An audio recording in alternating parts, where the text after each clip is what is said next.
Thank you all for being here. Thank you.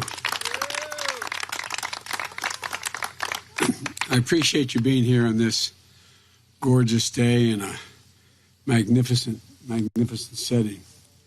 To think about all the lives that were lost here. Please all have a seat. On July 4th, 1863, America woke to the remains of perhaps the most consequential battle in American soil. It took place here on this ground in Gettysburg. 3 days of violence, 3 days of carnage, 50,000 casualties, wounded, captured, missing, or dead over 3 days of fighting. When the sun rose on that Independence Day, Lee would retreat. The war would go on for nearly 2 more years, but the back of the Confederacy had been broken. The Union would be saved. Slavery would be abolished. Government by, and for the people would not perish from the earth. And freedom would be born anew in our land. There's no more fitting place than here today in Gettysburg to talk about the cost of division, about how much it has cost America in the past, about how much it is costing us now, and about why I believe in this moment we must come together as a nation. For President Lincoln, the Civil War was about the greatest of causes: the end of slavery, widening equality, pursuit of justice, the creation of opportunity, and the sanctity of freedom. His words would live ever after. We hear them in our heads, we know them in our hearts, we draw on them when we seek hope in hours of darkness.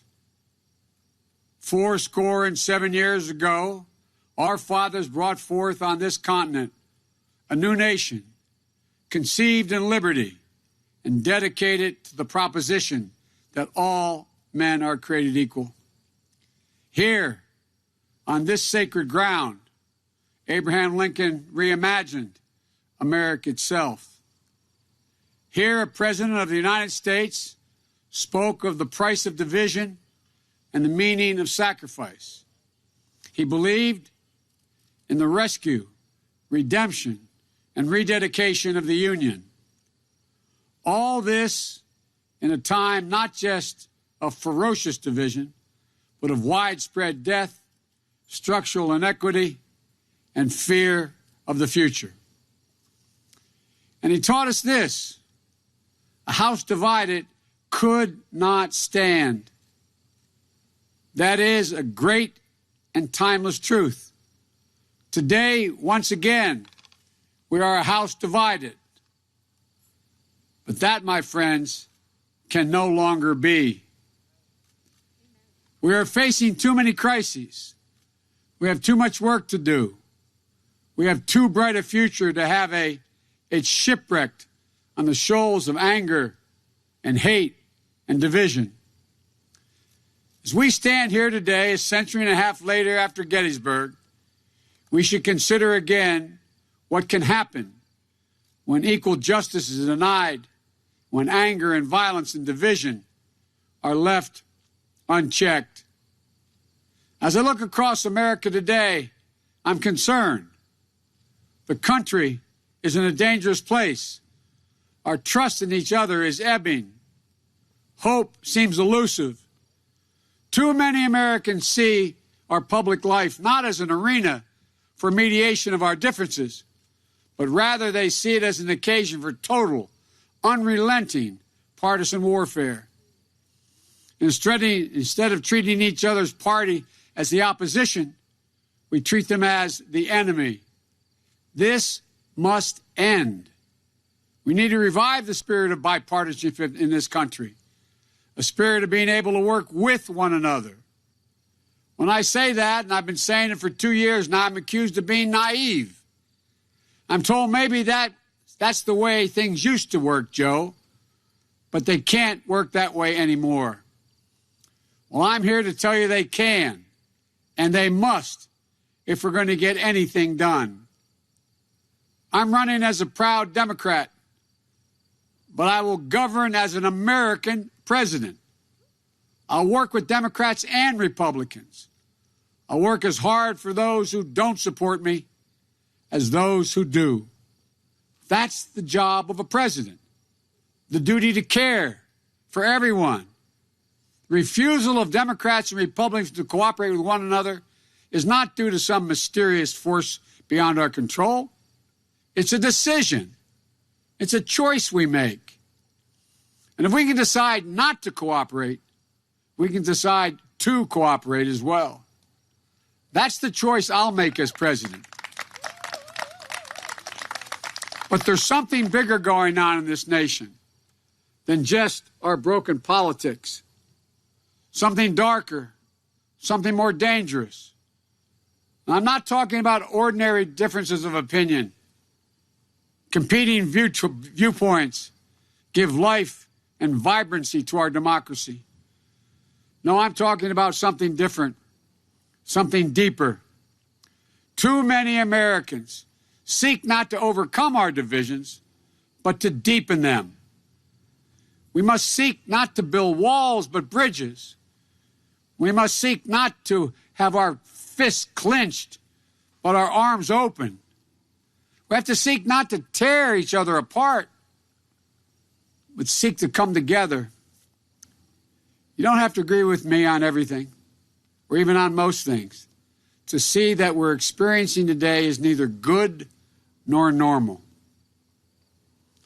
I made the decision to run for president after Charlottesville. Close your eyes and remember what you saw. Neo-Nazis, white supremacists, and the KKK coming out of the fields with torches lighted, veins bulging, chanting the same anti-Semitic bile heard across Europe in the 30s. It was hate on the march, in the open, in America. Hate never goes away. It only hides. And when it's given oxygen, when it's given an opportunity to spread, when it's treated as normal and acceptable behavior, we've opened a door in this country that we must move quickly to close. As president, that's just what I will do. I will send a clear, unequivocal message to the entire nation. There is no place for hate in America. It will be given no license. It will be given no oxygen. It will be given no safe harbor. In recent weeks and months, the country has been riled by instances of excessive police force, heart-wrenching cases of racial injustice and lives needlessly and senselessly lost, by peaceful protesters giving voice to the calls for justice, by examples of violence and looting and burning that cannot be tolerated. I believe in law and order. I've never supported defunding the police, but I also believe injustice is real. It's a product of a history that goes back 400 years, the moment when black men, women, and children first were brought here in chains. I do not believe we have to choose between law and order and racial justice in America. We can't have both. This is a nation strong enough to both honestly face systemic racism and strong enough to provide safe streets for our families and small businesses that too often bear the brunt of this looting and burning. We have no need for armed militias roaming America's streets, and we should have no tolerance for extremist white supremacy groups menacing our communities.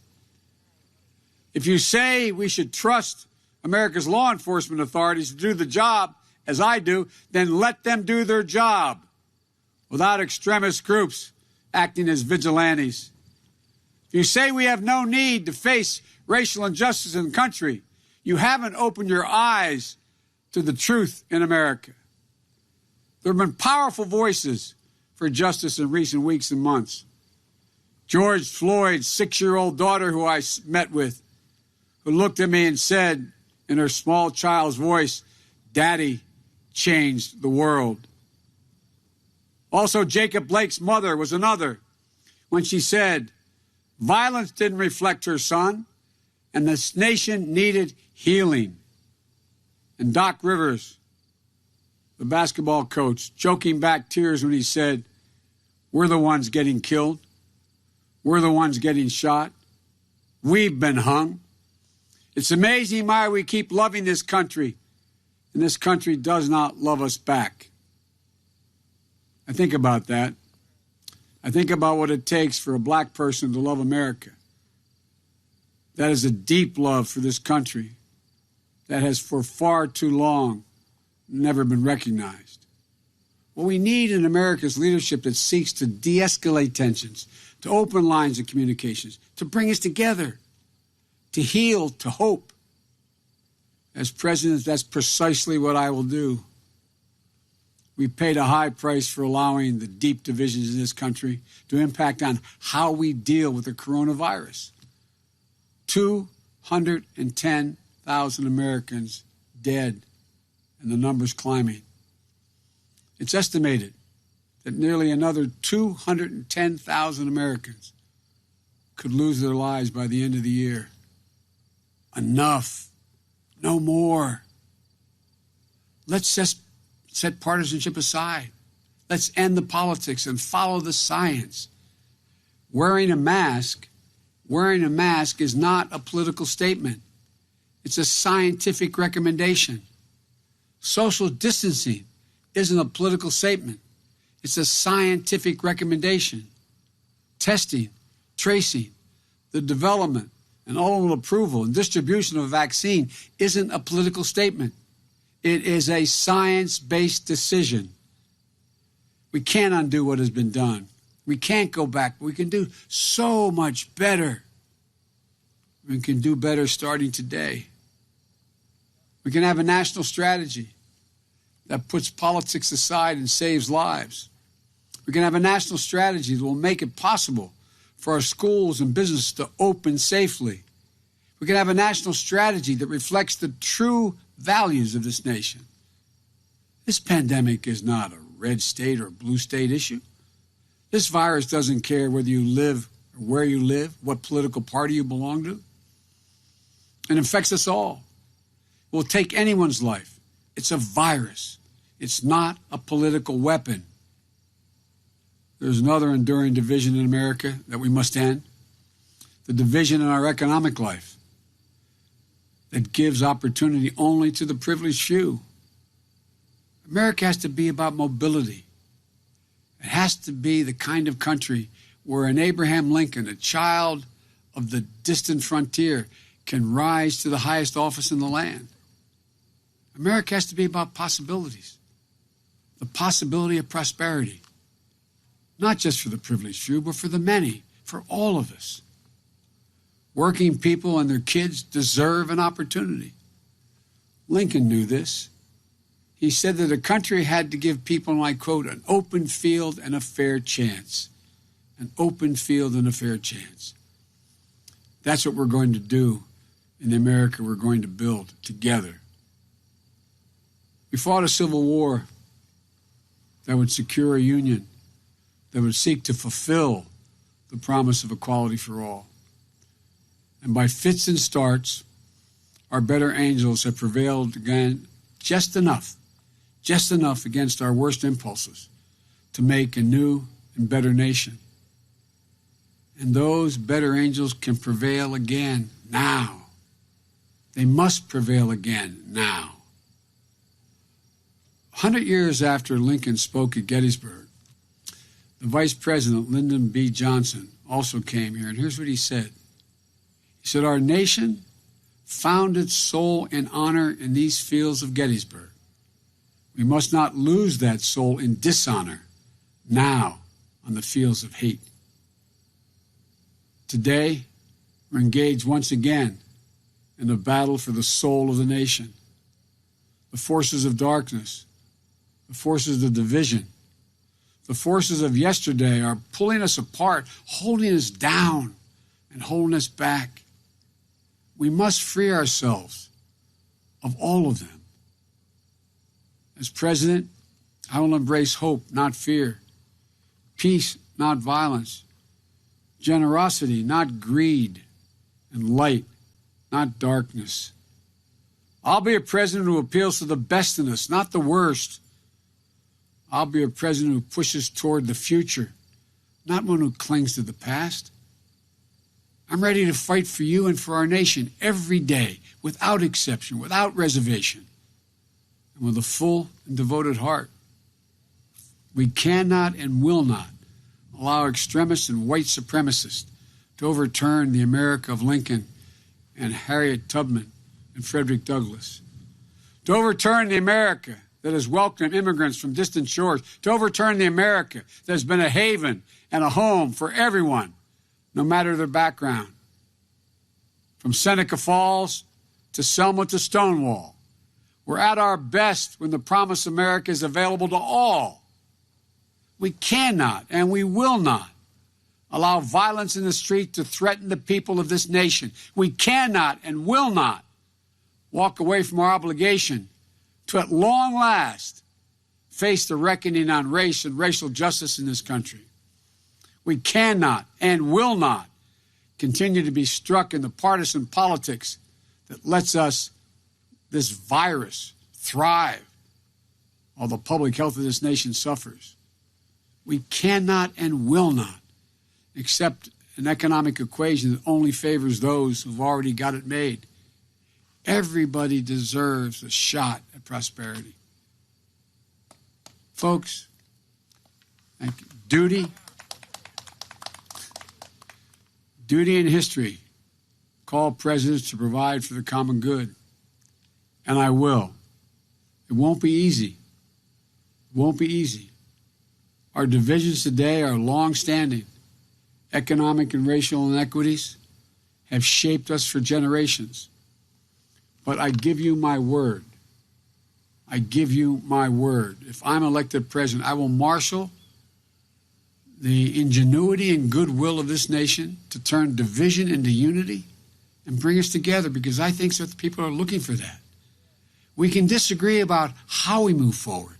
We must take the first steps.